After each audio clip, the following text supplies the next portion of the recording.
It's starting. It hasn't started. There we Hello, everyone. Good morning and welcome to Licata Live. I am so excited today because it's taken several months to get our special guest here with us today because he's always busy doing what we want to talk about today. So I'd like to introduce you to Clay Parkhurst, who lives in Lake of the Woods, and in my opinion, as well as the opinion of many, many others, he is an incredible hometown hero, and we should really be proud, as I am, to have him live within our community and do what he does. So, without further ado, sorry, let me just move this a little bit. Sure. I'd rather Clay be in the picture than me, so I'm gonna move myself out of the way a little bit. So, Clay does community benefit flying um, of both people in need of medical services, and there may be more to that. I'm not sure. I'll ask him about that in a minute, as well as animals, mainly cats and dogs, who are being transported from one area to another for rescue purposes and possibly fostering. hmm So, Clay, what I'd like you to do is just start. I'm really curious about how you got interested in flying in the first place, and then how you became involved with the community benefit flying that you do. Oh, well, thank you, Pat. And that was a wonderful introduction. I hope I can Yes. live up to your words. Oh, please. But actually, one of the reasons I got into it, I had flown hang gliders in college, and I have pilots in the family. So it's always been in the back of mind. But I used to stand drinking a cup of coffee in the morning, overlooking the lake and watching people fly around in airplanes. And I thought, oh, that looks like fun.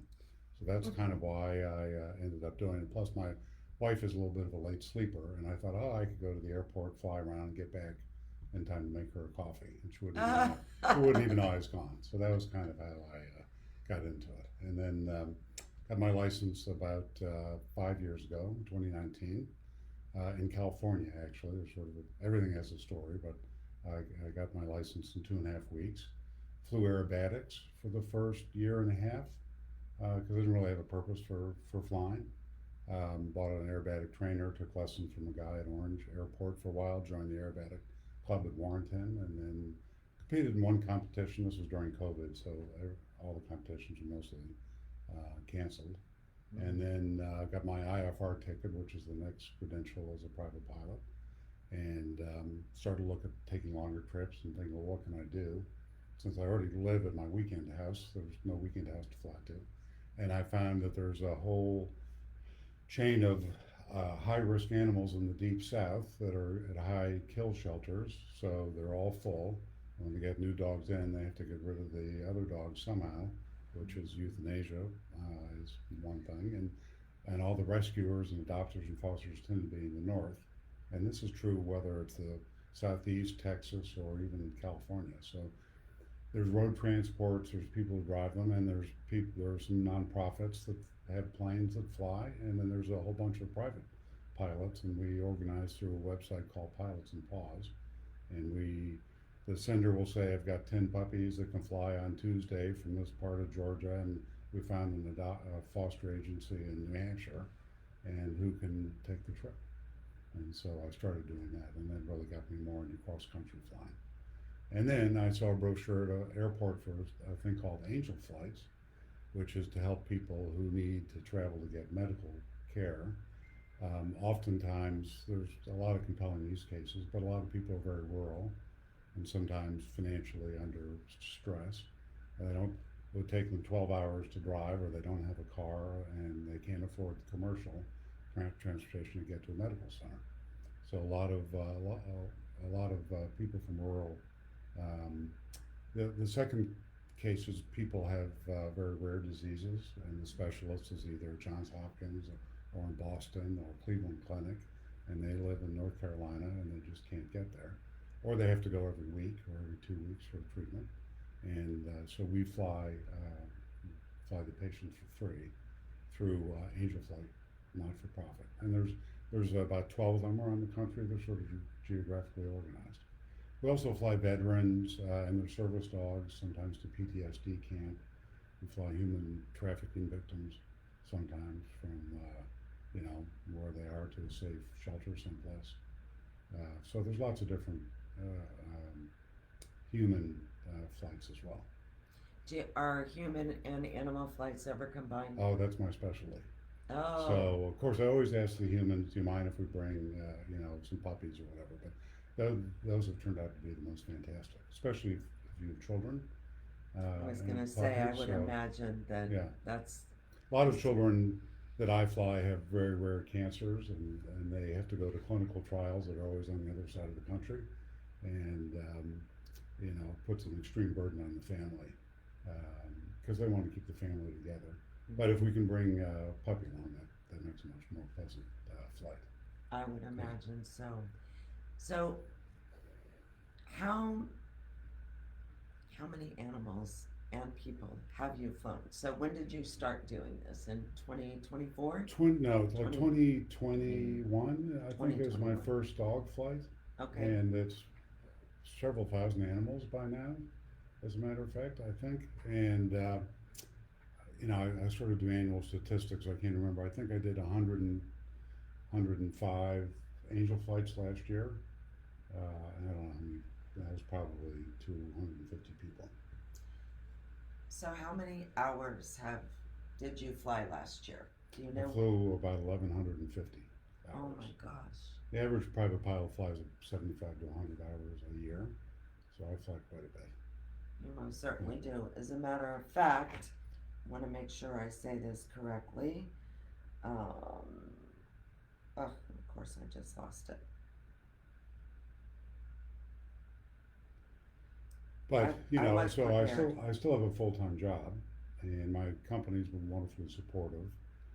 So what I often do is fly before work hours to the airport where I'm picking passengers up, and we'll work at the FBO, the fixed base operator, until the flight, take the flight, and then work at the other airport till the end of the day, and then fly home after hours. As- Your employer is fantastic for allowing you Yeah, to do that. absolutely. They've been very And supportive. obviously, you're very grateful for that. And as a matter of fact, in 2024, Clay was Angel Flight East Pilot of the Year, as well as Angel Flight Mid Atlantic Single Engine Pilot of the Year in Exactly. 2024. Right. Well, Congratulations. thank you. Thank you. You're welcome. Yeah. It's incredible. So, how do these animal rescue organizations, as well as Angel Flight, pay for the fuel for you to Well, do all so of this the flying? FAA has a lot of regulations about fuel reimbursement, and that's one of the reasons why flying is so safe in the United States and the world, because you have to be a commercial pilot and you also be an operator of an aircraft in order to actually get paid to fly your own aircraft. So you're not able to get fuel reimbursement for flying household pets because the FAA has deemed that not to be a worthy community service. Angel Flight Mid Atlantic has an individual fuel fund, which means they have a memorandum of understanding with the FAA that allows you to, if you're a commercial pilot and you do paperwork and you class 2 medical and you fill out a pre-flight risk form and a post-flight form, get reimbursed for fuel if you can raise the money for the fuel. And I've also been, besides my company being very supportive, have been have amazing, generous supporters who've contributed to my individual fuel fund, which has allowed me to fly as much as I do. And I basically all came from Facebook. In the beginning, when I sort of figured this out and discovered it, and I realized how expensive it was, I said, I love doing it, and I actually have the time to do it and the willingness to do it, but I just can't afford to fly 5 days a week because it's amazing. So How much does say a flight cost if you were going just from purely in fuel, Culpeper? Yeah. it's usually $300 to $900 round trip flight, depending on how long it is. So, So you've burned through a lot of money. oh yeah, yeah. If anyone is wanting to donate, how can they do that for you? Well, the easiest way is to go to my website, clay.com, KLEY.com, and there's a link where you can either send a check into Angel Flight Mid Atlantic, which is the most efficient because there are no fees associated with it, or donate online, or I have a Venmo link where I'll collect the money and send it to Angel Flight. A what link? I'm A sorry. Venmo, Oh, Venmo. link. Okay. I So, don't have Venmo yeah, or Zelle or any of those things, exactly, so I'm right, not that familiar with them. right. So But I try to make it easy, okay, but yeah, it's been wonderful. Yeah. well that's great. That's phenomenal. Um, what what would you like to say to any other pilots who may have an opportunity? Would you be willing to speak with them Oh, about how absolutely. I great mean, it we is? we mentor pilots Oh, who great. want to do it. Um, it's two different things: the dogs versus the people. The people is much more organized by the organization. They vet the passengers. They organize the trip. There's also a little bit more time constraints because they have to get to their medical appointment in Boston on Tuesday by Mm, noon, which means you've got to really be looking forward to the weather and the timing, the planning. Um, the dogs is a little bit more of the Wild West, where you're really sort of working with the senders and the receivers and other pilots if there's links to sort of figure out the logistics yourself. However, we've created an organization that's kind of based at Culpeper Airport called Soup's Army, I've and seen that. Soup Kim was a pilot like me, a pilot, and we're actually flying on the same mission. He unfortunately crashed, but excuse me, we started an organization sort of in his memory. And what's transpired is there's now 20 or 30 ground volunteers at Culpeper. It's really kind of an amazing thing where 4 or 5 planes will fly in. The volunteers will unload the animals and water them and do whatever, and then 4 or 5 of us will load up and fly north, and it all happens at Culpeper. It's usually on a Saturday or Sunday. So if you want to get involved in dogs without having to worry about the logistics as much, that's a great way to do it. Okay. And then angel flights. The other thing is you don't need to have minimum hours to fly pilots and paws and things like that. Angel flights are a little bit more rigid, obviously, about your credentials and your plane and most of them have minimum number of hours, 350 to 500 hours. Okay. So, I was going to ask you about Culpeper Airport because I have been following you on Facebook since the very beginning, thank you. and of course, and you always mention how wonderful the people are at Culpeper Airport. Right. Most people, most of these small airports are wonderful. So it's not like they are in a different crowd. I just happened, I chose You're there all Culpeper the time. originally because when I lived in Northern Virginia, it was purely weekend there. Here, it was much easier to get there than to Orange. From here to Orange or Culpeper is kind of the same. But Culpeper does have a very unique culture there and an extremely supportive management team. And they were, we had a little drive to do hurricane supplies in the North Carolina hurricanes, and sort of the airport manager took it over and organized trucks and all sorts of things. So Oh, that's they've great. been And great. that's where, I'm sorry. I'm sorry, we're actually meeting this afternoon because they want to build a little bit of infrastructure to help with the dogs so they're not underfoot, and Oh, great. maybe have some shade and some water and some other things. So we're meeting today to do that. And is Yeah. that where Sook's flew out of as Well, well? he was actually based in Manassas, Oh, but he we ended up with a group of people to sort of fly these dogs together, and he was part of the group, and we sort of ended up with Culpeper I as got the you. center. Great. Yeah. I'm sure it was very difficult, and I'm also sure that he's looking down, Mm. thanking you Oh, I guys. think so. Definitely. Absolutely. Yeah. So, one of the things that I appreciate most about your Facebook posts are the stories Mm. that you tell about the people. Yeah. Um, and Jonas, is he your, He's my little sidekick. I was going to say, your Yeah. little wingman? My little wingman, and he found me through Facebook when he was a high schooler in Gaithersburg, Maryland, and he had been wanted to, for some reason, discovered he wanted to be a professional pilot when he was like 13. He actually got his pilot's license before he got his driver's license, and he reached out and said, "Look, I'd like to fly with you as much as I can." So he started in high school. Now he's going to Purdue to the professional pilot, and I give him grief all the time because he's got more piloting credentials than I do now. He's a CFI, certified flight instructor, and so on. And he flew a lot with me this summer, so he's just building time to join the airlines. And I think I love that. he's a cadet, I think, for PSA. as a matter of fact. So he's already on, he's en route. And as I tease him one day, he's gonna be flying around at 35,000 feet looking down at me. So, Well, it yeah, seems like you guys have a great relationship, and yeah, again, your posts, what I appreciate is not just the flying, but it really kind of chronicles how this is so beneficial mm, to not only the dogs, but of course as well as the people. right. That you make such a difference in their lives. And even though you're not really a cat person, I appreciate the That's an fact. urban legend, Oh, but I play it up. oh, okay, But anyways, okay, good. uh, Because I have a cat and a dog I at know, home, I know. so We used to have cats. We just don't have any right now. yeah. Yeah, it's just so compelling for in the angel flight, and I have a very small plane, so whether you like it or not, you're stuck with me talking or listening. And some people come from treatment and they're so tired they fall asleep before we take off, and they wake up when I land. Hmm. They're just exhausted and stressed, and things like that. But others, very engaged conversation. A lot of people want to tell their story, and the stories have various levels of awfulness.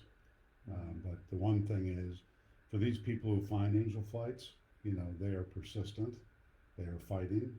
It should be easier, but it's not that easy to find out about angel flights. And then you got to get on a small plane with some guy you've never met before, maybe never even flown on a plane before, And trust and that trust they're going and to get fly you them there. around.